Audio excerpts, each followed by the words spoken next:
जय श्री गुरुदेव दत्त. आज आपण श्री नवनाथ भक्तिसार ग्रंथाविषयी थोडीशी माहिती घेणार आहोत. ग्रंथ वाचन आणि पारायण. श्री नवनाथ भक्तिसार हा ग्रंथ अत्यंत श्रेष्ठ असून परमप्रासादिक आहे व विधिपूर्वक वाचन केले असता साधकाला दिव्यानुभव देणारा असा आहे. हा ग्रंथ 40 अध्यायांचा आहे.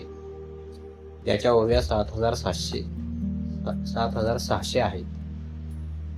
याचा ग्रंथकर्ता धोंडीसूत मालुकवी या नावाचा आहे. तो नरहरी वंशातील असून परमभक्त आहे. त्याचप्रमाणे हा ग्रंथ भक्तिरसाने व अद्भुत रसाने परिपूर्ण भरला आहे. हा ग्रंथ शके 1741 प्रमाथी नाम संवत्सरात ज्येष्ठ शुद्ध प्रतिपदेला लिहून पूर्ण झाला असा उल्लेख ग्रंथात आहे. श्रीमद भागवताच्या 11व्या स्कंदामध्ये नवनारायणांचे संवाद निमी राजाशी झाले आहेत. ते नवनारायण म्हणजे ऋषभदेवांच्या 100 पुत्रांपैकी 9 जण. हे नवनारायण भगवत भक्त म्हणून प्रसिद्ध आहेत. भगवान द्वारकाधीशांच्या आज्ञेवरून कवी नारायणाने मच्छिंद्र, हरीने गोरक्ष, अंतरिक्षाने जालंधर, प्रबुद्धाने कानिप, पिप्पलायनाने चरपट, अविर्होत्राने नागेश, द्रुमिलाने भरनाथ, चमसाने रेवन व करभाजनाने कहिनी अशी नावे याने धारण केली व कलियुगात अवतार धारण केले.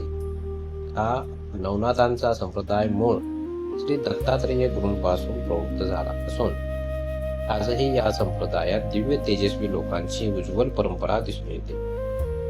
श्री नवनाथ भक्तिसार या ग्रंथात नवनाथांचे अद्भुत चरित्र वर्णिलेले आहे. हा ग्रंथ दिव्य चरित्राने नटलेला आहे. या ग्रंथाच्या वाचनाने ऐहिक उत्कर्ष व परावलौकिक कल्याण खात्रीने होते असा भक्तांचा अनुभव आहे. पारायण व सप्ताह पद्धतीचे नियम पुढील प्रमाणे आहेत. दिनशुद्धी पाहून ग्रंथारंभ करावा. पूर्वेकडे मुख करून ग्रंथ वाचनासाठी आसनावर बसावे. चौरंगावर दत्तांची तस्बीर व पोथी ठेवावी.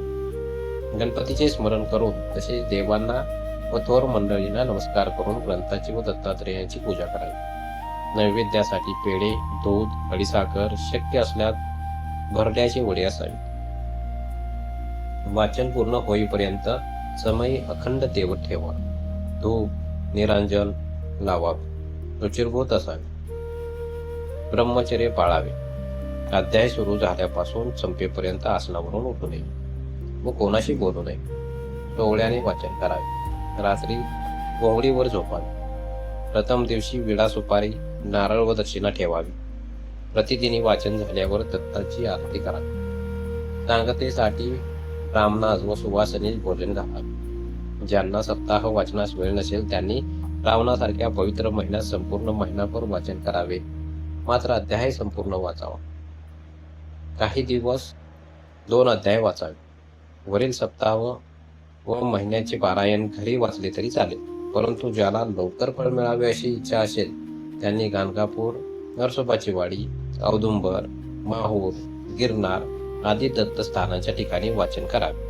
ज्याला समग्र अध्याय वाचण्यास वेळ नसेल त्याने एक तरी ओवी वाचावी व नवनाथांची प्रार्थना करावी म्हणजे मनोकामना पूर्ण होते.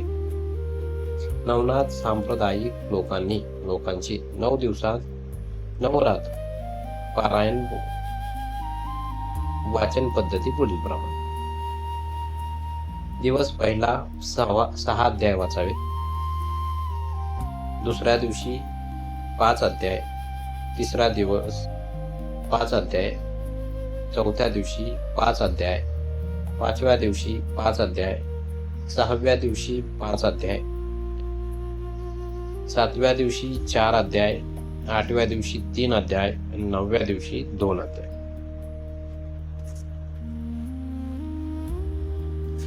पारायणाच्या दिवशी प्रसादासाठी विशेषतः भरड्याचे वडे, आंबील, ताक आणि जोंधळ्याची खीर व घुगऱ्या हरभऱ्याच्या करतात. अशा पद्धतीने पारायण करायचे आहे. धन्यवाद.